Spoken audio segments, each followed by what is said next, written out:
L'islam a touché le sol africain avant même de s'étendre partout en Arabie. Avant, pas après, avant.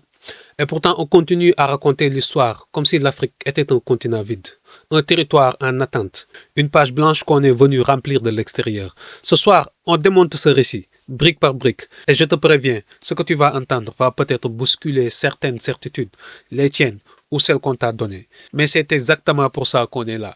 Bienvenue sur Knipo, Knowledge is Power, savoir, conscience, élévation.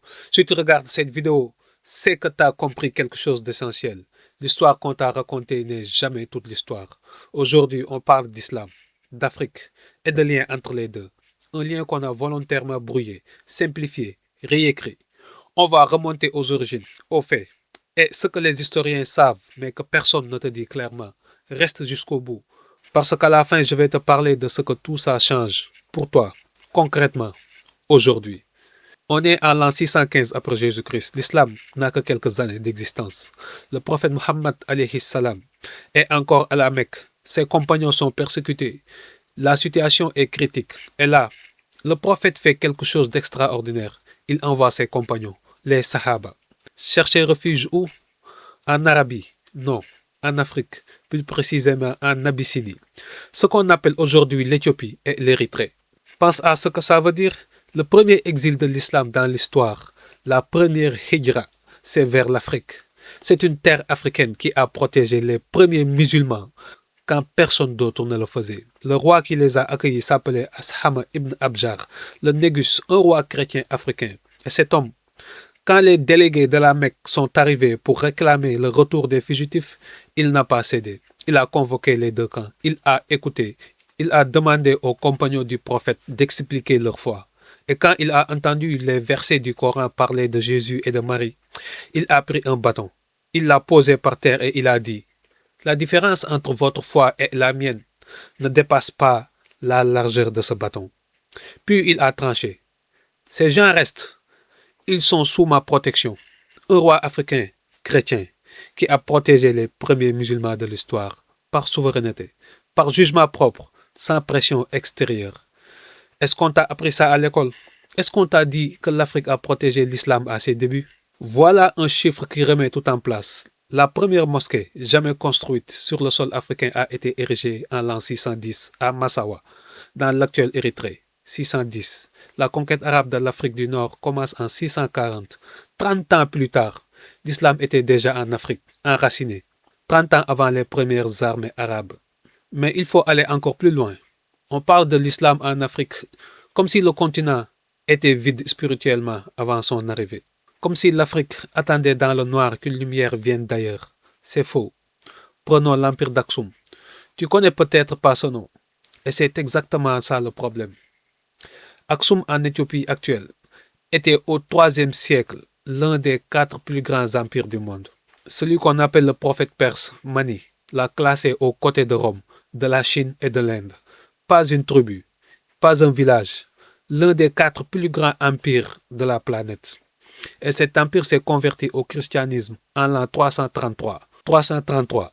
Avant même que l'islam n'existe, avant même que Rome ne devienne officiellement chrétienne, Aksum était chrétien avant l'empire romain. L'Afrique n'attendait personne. L'Afrique avait ses propres civilisations, ses propres traditions spirituelles, sa propre relation avec le divin. Et quand de nouvelles idées arrivaient, elle les évaluait. Elle choisissait ou elle refusait. C'est ça la réalité qu'on t'a cachée. Maintenant, parlons du mensonge que j'entends le plus souvent. L'islam s'est répandu en Afrique par les conquêtes, par le sabre. C'est vrai en partie pour l'Afrique du Nord. Les armées arabes ont conquis le Maghreb par la force à partir du 7e siècle. On ne va pas effacer ça. Mais l'Afrique subsaharienne, c'est une toute autre histoire. Le Sénégal, par exemple, est aujourd'hui à 95% musulman. Et comment est-ce que l'islam y est arrivé? Par des commerçants, des marchands, qui traversaient le Sahara avec leurs caravanes. Ils s'installaient, ils échangeaient. Et en échangeant des marchandises, ils partageaient aussi leur foi. Le premier roi tout couleur à se convertir s'appelait Wardiabi. Il est mort en 1040. Et selon les historiens, c'est très probablement des marchands, des commerçants qui lui ont transmis cette foi. Un roi, pas une armée à ses portes. Un roi qui a entendu, réfléchi et choisi. Les Soninké, convertis par des commerçants au 9e siècle. Des peuples entiers qui ont dit oui. Pas sous la contrainte, par conviction. Et c'est là que je veux m'arrêter. Parce qu'aujourd'hui, il y a un autre récit qui circule. Celui qui dit « L'islam nous a été imposé. Ce n'est pas notre religion. Retournons aux croyances de nos ancêtres. » Je comprends d'où vient cette parole. Peut-être qu'elle vient d'une douleur, d'une vraie quête d'identité. Et cette quête, je la respecte. Mais le raisonnement, lui, il ne tient pas face aux faits. Parce que si des rois africains souverains ont choisi cette fois librement, si des peuples entiers l'ont adopté par conviction, sans armée à leur porte, alors le récit de l'imposition s'effondre. Et voilà ce que je veux te dire directement. Toi qui refuses d'avaler le récit colonial, pourquoi tu avales un autre récit sans le vérifier? C'est la même logique, c'est le même réflexe. Remplacer un mensonge par un autre mensonge ne te libère pas. Ça te déplace juste d'une case à une autre. Knipo, c'est pas ça. Knipo, c'est vérifie, croise, lis et laisse les faits parler. Si ce contenu t'apporte quelque chose, like maintenant et abonne-toi si tu veux la suite de ce travail. Ça m'aide vraiment à continuer. Alors voilà la vraie question. Si tout ça est vrai, si l'Afrique a accueilli l'islam parmi les premières, si des rois africains l'ont adopté par libre choix, pourquoi est-ce qu'on ne le sait pas? Parce que les récits, ça se construit. Et ça se construit toujours au profit de quelqu'un. Les puissances coloniales européennes, ils avaient besoin de présenter l'Afrique comme un continent sans histoire, sans civilisation propre, une ardoise vierge, parce que ça justifiait la colonisation. Ça ne colle pas avec l'image d'une Afrique qui avait des empires millénaires, des rois qui choisissaient librement leur foi, des universités islamiques qui rayonnaient sur le monde. Alors on a minimisé, on a effacé, on a simplifié. Mais il y a aussi une lecture arabo-centrée de l'islam qui a fait le même travail. Quand arabisation et islamisation se confondent, ça profite à ceux qui présentent l'arabe comme la seule vraie identité musulmane, et l'africain comme un converti de seconde zone qui a reçu quelque chose de l'extérieur. Et aujourd'hui, certains discours identitaires font exactement pareil. Ils construisent un contre-récit, ils retournent le mensonge, mais ils restent dans la même logique, avaler sans vérifier. Tous ces camps ont quelque chose en commun. Ils te demandent de croire sans chercher. Knipo te demande l'inverse. Maintenant, parlons de ce que l'Afrique a réellement apporté à l'islam. Parce que c'est là que le récit devient encore plus intéressant. Tombouctou au XVe siècle, une université, sans Corée, jusqu'à 25 000 étudiants, des centaines de milliers de manuscrits retrouvés au Mali, en arabe et en langues africaines, des traités de mathématiques, d'astronomie, de droit, de médecine, écrits par des Africains pour des Africains. Et parmi ces hommes, Ahmad Baba de Tombouctou, un savant malien né en 1556, auteur de plus de 40 ouvrages, spécialiste de droit islamique, de grammaire, de biographie des savants. Quand les Marocains ont envahi Tombouctou en 1591, il a été arrêté, déporté à Marrakech, ses livres confisqués, ses manuscrits pillés. Et même en exil, il a continué à enseigner, à écrire, à transmettre. Cet homme était l'un des plus grands intellectuels de son époque. Pas seulement en Afrique, dans le monde islamique entier. On ne te l'a pas appris, pas par accident. L'Afrique n'est pas un récepteur de l'islam. L'Afrique en est l'une des premières terres d'accueil et l'une de ses plus grandes terres de savoir.